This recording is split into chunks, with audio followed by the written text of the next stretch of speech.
Give thanks to Allah subhanahu wa ta'ala for giving us another day today in the month of Thani.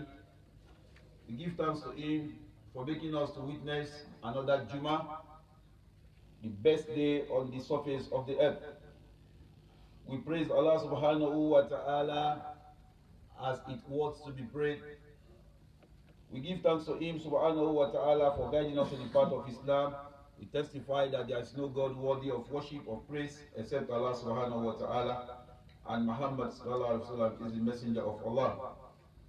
My dear brothers and sisters in Islam, the most important part of our actions, the most important part of the khutbah or the talk is the taqwa Allah. Allah says, وَمَنْ يَتَّقِ اللَّهِ, anybody who has taqwa, the fear of Allah, the consciousness of Allah, the awareness of Allah, the fact that you know at the back of your mind that Allah watches you, Allah sees you, Allah overlooks over your action, on your whatever you do in secret or in public, Allah sees it, and He has the right and the ability to punish you and to reward you. Allah subhanahu wa ta'ala will always make way for such people. وَيَرْزُقُهُ مِنْ حَيْثُ لَا يَحْتَسِبُ, and He promised to make such people's provision to be easy. So let us have the fear of Allah at the back of our mind in whatever we do. Today, inshallah, we want to look at an independent topic, which is the issue of Muslims participating in election, as it were today. There are views going on among the Muslim community whenever an election is proposed or referendum, that some Muslims will back side and they will say that no, it is a kufru election, I'm not going to participate, I'm not going to put my vote there because the foundation of the election is not Islamic, so I don't need to vote. But one thing stands clear: either you vote or you do not, physically you've already voted. Because three people, those who fail to plan, such people will fail. And those who also plan but to fail, such people will also fail. They are in the same category. We have those who plan and then they will be successful. And we have those who will not plan at all, and as a result of not planning, they've already planned to fail. So if you refuse to plan, then you will fail. If you refuse to participate in an election because you don't want to take side, you've already taken a side. You've established a side, and that neutrality is criminality in some issues. Not all cases, but in some issues. When an issues come with face of A or B, and you say, no, I'm not on either side, then you've created another option, which is C. And if it is only one person we need to make A to be A, you're not voting would usurp that power away. In essence, what I'm saying is that in life of today, Muslims are in between accepting the fact that even if we are going to achieve the target and the goal of Islam, it is not overnight. The Prophet ﷺ did not change everything within an hour or a twinkle of an eye. What is the reason why Allah subhanahu wa ta'ala says in Surah Al-Qadr, Inna anzalnahu fi laylatul qadr? Allah used inzal. Scholars of tafsir do says that Allah revealed the whole Quran in Lawhil Mahfuz, fil Bayt al-Izzah, but He did not bring it down. But in the Quran, Allah says, وَنَزَّلْنَا عَلَيْكَ الْكِتَابَ تِبْيَانًا لِكُلِّ شَيْءٍ. Then Allah used tanzil, that Allah subhanahu wa ta'ala from the Bayt al-Izzah asked Jibreel to bring forth to the Prophet a verse, two verses, a chapters, according to the needs of the people. Why is it like that? Allah has the power not to send the Prophet to give me the Quran in my house, to give you, to give every family the Quran they need without Jibreel. But why didn't Allah do so? Because the law of Islam is not overnight law. It has to go through processes, ages, time, and according to the needs of the people. If you give people what they don't need, they will misinterpret it. They will not understand it. Why is it that today, verses of Quran that says, "Qatilul mushrikeen," those who are polytheists, kill them? Why are Muslims changing the face of these chapters? Because they thought, according to that verse, we should kill every polytheist. But that is not the meaning. That is not the meaning. It's like in a country when you have a barrack. The barracks where there are soldiers. Soldiers are known to fight war.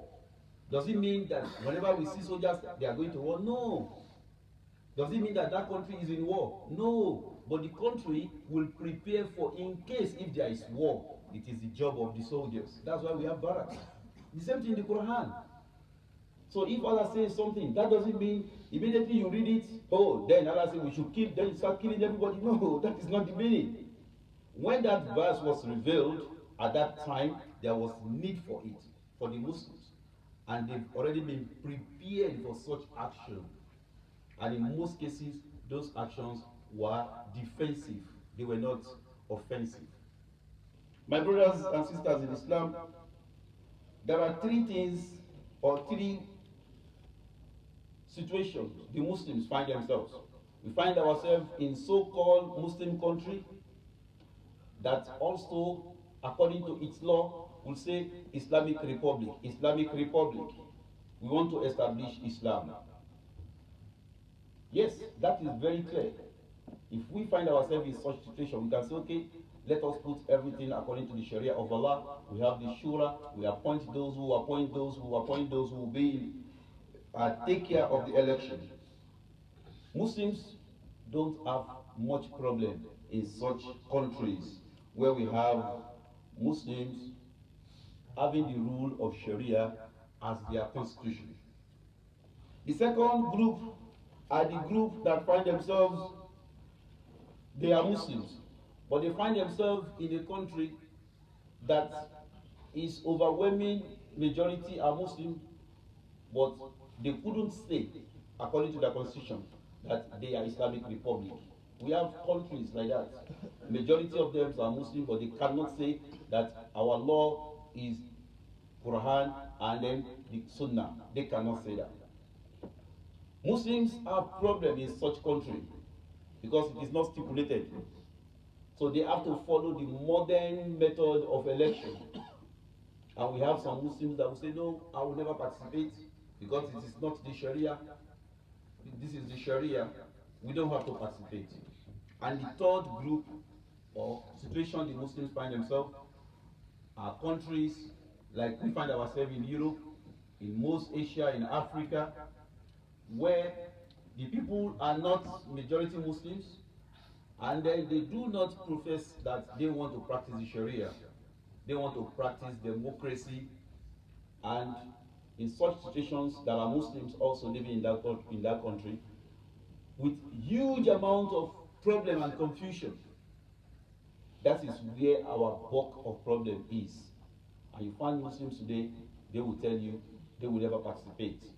We had referendum on abortion, referendum on LGBT, referendum on this, on that, petitions asking Muslims to come and vote. Muslims will never come out to vote. And if we refuse to vote, with our understanding of this world and hereafter, who is going to vote for you? Nobody is going to go there and start defending hijab. Nobody, except a Muslim. Please know that for sure. Nobody is going to go there. I used to say something, that our fathers, our great fathers that came to Europe and established masjid, and established the most salient one is the halal shop. If they refuse to tell the people they live with them that we are Muslims, we don't eat haram, we eat halal. Up to today, we will still be having the problem of haram. Is that not it? But today, in our various schools, there are options. Options for vegetarian, options for halal. Some people told them, who are those people? They are Muslims. Nobody will write our story. We have to write our story ourselves. In essence, what I'm saying is that it is wrong for you to say that you are in a country that does not practice the Sharia and you have nothing to do with the policies of that country, then your understanding of Islam is very shallow. What are the evidences that scholars gave? If time permits me, I have 6 listed here.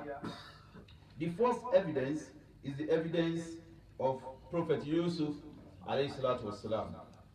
Yes, somebody will say Prophet Yusuf was not our prophet, but Prophet Yusuf is a prophet of Allah, and la nufarriqu bayna ahadin min rusuli, we don't differentiate between them. The Prophet sallallahu alaihi wasallam did not say that what happened to Prophet Yusuf is un-Islamic. He didn't say that.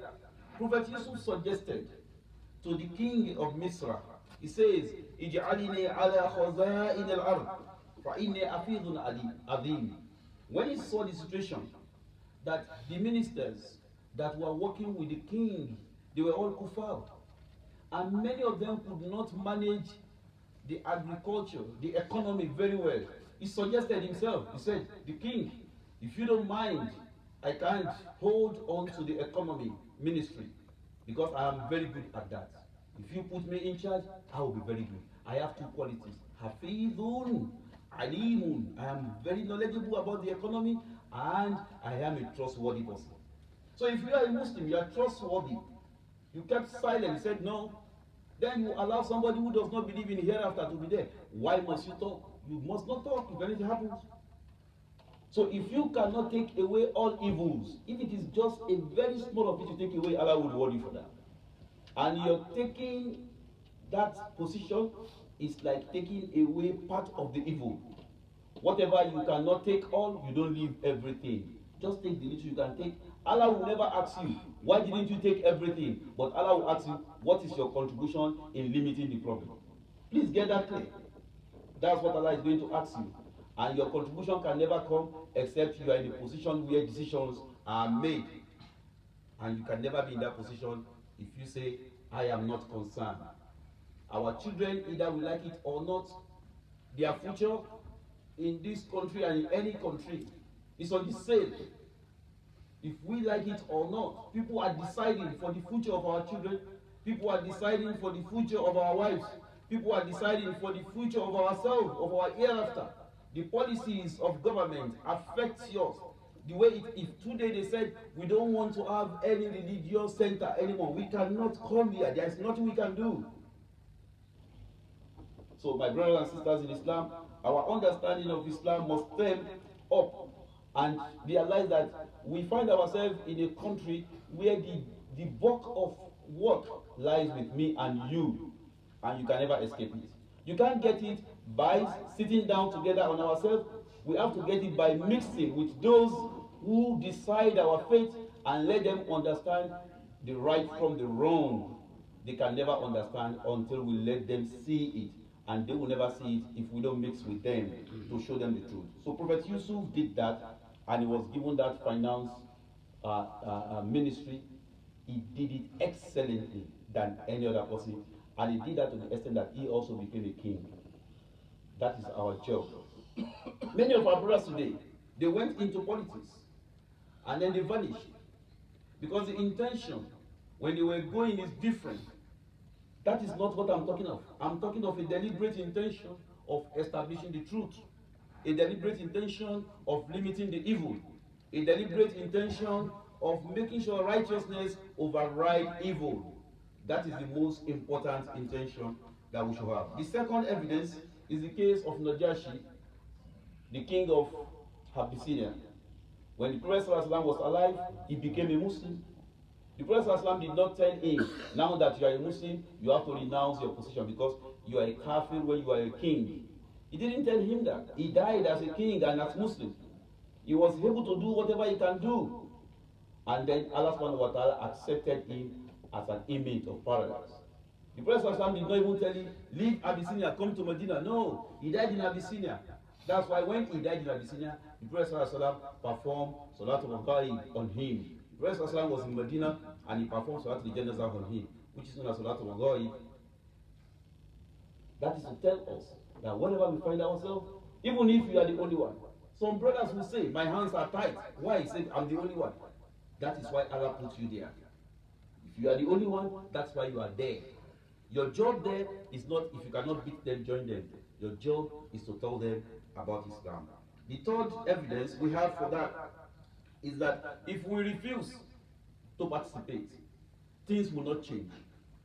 Things will not change. Because during the time of the Prophet ﷺ, Allah says, Inna Allah la yugayyiru ma biqawmin hatta yugayyiru ma bi anfusihim. If you refuse to use your hand, your effort, your mind, your brain, to sacrifice your time, your money, your wealth, to establish the law of Allah, that law will never come from heaven.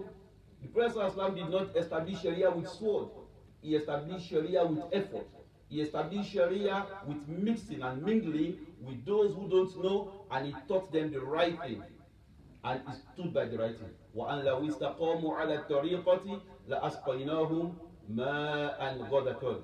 May Allah subhanahu wa ta'ala make it easy for me and you to establish the truth and see it as truth and follow it. Let us seek for forgiveness. May Allah forgive our sins.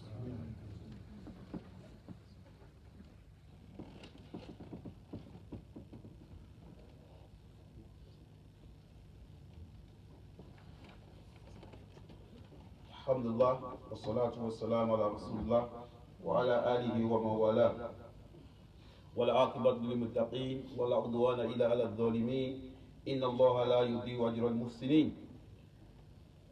You should know that anybody who walks on the path of righteousness will be rewarded no matter how little. Like we said, Allah will not ask you, why didn't you change everything? But Allah will ask you, what is your contribution towards establishing the truth?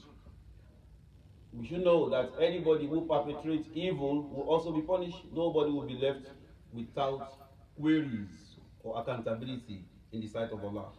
The number 4 point from the khutbah we started in the first part is that أن أصول الشريعة تقوم على تحقيق المصالح ودفع المفاسد.